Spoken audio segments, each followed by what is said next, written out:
What's up guys, PV Rajan here, real estate investor, CPA, and real estate agent. I'm here to talk to you guys today about my first ever joint venture deal. So we're gonna talk about the wins, the losses, and all of the learning experiences that came with the journey. If you watched my previous video, you saw that we talked about my first ever rental property and the tough loss that I took on that. Now we're gonna go over the first ever joint venture deal and why joint venturing could be a good idea for you.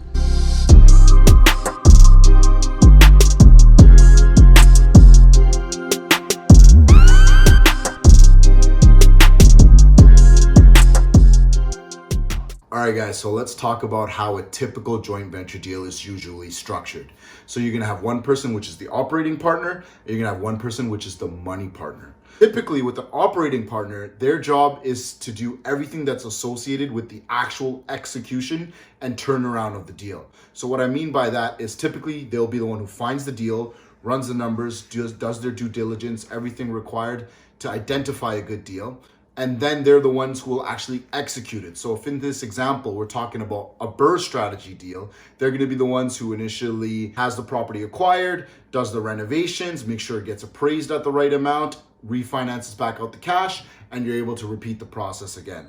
Your money partner is gonna be responsible for bringing the capital to actually purchase the property, and often will be the one holding the mortgage for the deal as well. So bringing these two parties together, you're able to purchase the property, execute what needs to be done to get the valuation appraised, and then refinance and continue the process. So if you saw my previous video where it was my first rental property, I completely up. If you haven't seen it, click the link right here. You'll see that, I got burned on that one, took a lot of learning lessons from it. And then, I ultimately decided to become an educated real estate investor and actually learn how to invest in real estate properly. So my buddy then approached me with an opportunity to joint venture with him and another partner in a joint venture deal. And I took this as a great opportunity for me to get into a real estate deal with people who knew what they were doing, as well as utilize their experience so I can learn and fast track my trajectory on becoming a good real estate investor. A good friend of mine approaches me and says they have a duplex opportunity available in London, Ontario, which would be a joint venture with another operating partner, and it would be a BRRRR strategy property. So BRRRR means buy, renovate, rent, refinance, and repeat. So he walked me through how the strategy would work and ultimately how this deal would come to shape, right? We knew what the purchase price was. We had a budget on what we would expect to spend in renovations. Then an estimated appraisal for what the post-renovated property would come for, or the after repair value of the property would be. And then when we could expect to see our cash refinanced out and how we would own the property going forward. So in this joint venture deal, it was actually me and my friend together were going to be the money partners. And as the money partners, we would be responsible for putting up the capital for the down payment on the deal, as well as the renovations. And we would be the ones who were holding the ultimate mortgage for the property. Our operating partner was the one who found the deal and was executing the renovations and making sure that strategically money was being spent in the right places so that our ARV, after repair value, would come in significantly greater than the original amount, and thus we would be able to refinance all of our money out and BRRRR the property. Now, the agreement that we came to with our operating partner is that me and my friend, who were the two money partners, post refinance would own 50% of the property, and the operating partner would own 50% of the property. So, some of you who are just new to real estate may be thinking, okay, why would I want to put up all of the money into the property, fund all of the renovations, and even hold the mortgage for this property, and in the end, only end up holding 50%? And I'll tell you why. This was a great opportunity because me and my other friend, who were the money partners, were just educating ourselves on being a real estate investor, what the different strategies were, and this was going to be our first attempt at actually taking action and learning the process. Having an operating partner who already knew what they were doing and had years of experience under their belt really helped us fast track and learn at a much faster pace than if we were just doing our own research on the internet and trying to figure it out slowly. That's a great way to learn too. And again, you'll run into many hard lessons and it'll ultimately make you a great investor as long as you do things right. But going with an experienced joint venture partner allowed us to really fast track and pick up years of experience and learn from the mistakes that that investor had already made along their own path.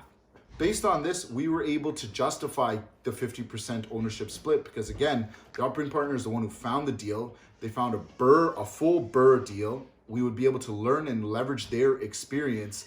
And ultimately, the best part about the BRRRR strategy is we would get all of our cash that we put into this deal right back out so we can rinse and repeat the strategy again and again and again. So let's talk about the numbers on this deal. So we purchased it at $140,000. We spent $16,000 on renovations, and the after repair value came out at, wait for it, $250,000. So we were able to fully BRRRR all of our capital out of the property and actually pull out an extra $40,000 in equity as well, which we were able to split amongst the three partners on this deal. So let me go over the reasons why this ended up being such a great deal and overall experience for me. So number one, I learned a ton. Right? I was working with an experienced investor who had done the BRRRR strategy multiple times, knew exactly where to spend money to have it ultimately have a big result on the after repair value. So using this experienced partner, we were able to only spend $16,000 on renovations, yet the after repair value of the property came in at 250 grand.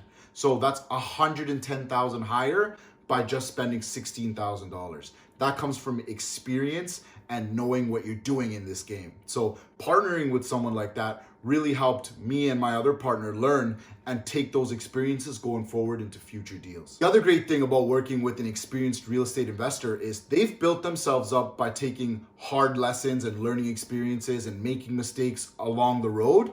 And then now you get to leverage their experience and their lessons to try to fast track your learning, but also avoid the same mistakes and same issues that they faced. So it's something that you pay for that experience. The other great thing about joint venture deals is that you can scale much faster, right? Whether you're the operating partner or the money partner, doing joint venture deals will allow you to do more deals and thus scale your portfolio faster. If you're the operating partner and you've been doing this solo and you're great at the BRRRR strategy, there's going to come a point where your capital is going to get tapped out and there's only so many mortgages that you can qualify for.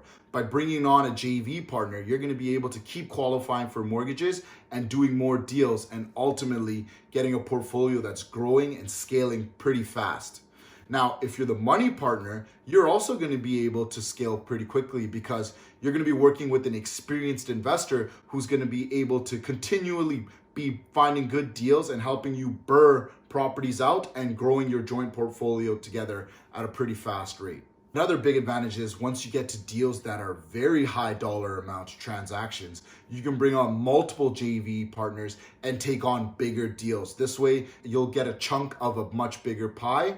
And again, you're taking on bigger deals that can have potentially even bigger upside. So as we discussed with joint venture deals, there's many benefits, right? You're going to be able to scale quicker. You're going to be able to leverage experience and even take on bigger deals. However, there are some drawbacks and things that you need to consider.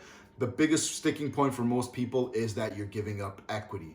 Whether you're on the operating partner side or the money partner side, you aren't taking home 100% of the deal, which is considered to be a drawback. But like I had said earlier, if giving up that equity is going to allow you to get another deal under your belt, which is going to turn out profitable for you and help you scale your portfolio, it's not the worst thing in the world. And oftentimes, depending on which side you're on and what your experience is like, it can be something that's very beneficial for you. So if you're the operating partner, giving up that 50% equity will allow you to get another deal under your belt and grow your portfolio more. If you're the money partner, you're able to get into a real estate deal and leverage the experience of someone who has invested in real estate and knows what they're doing to help you grow faster as well. The other thing I would caution you guys is, regardless of if you're the operating partner or the money partner, make sure you have a good joint venture partner. The last thing you want to do as the money partner is put your money into a deal with an investor who doesn't know what they're doing and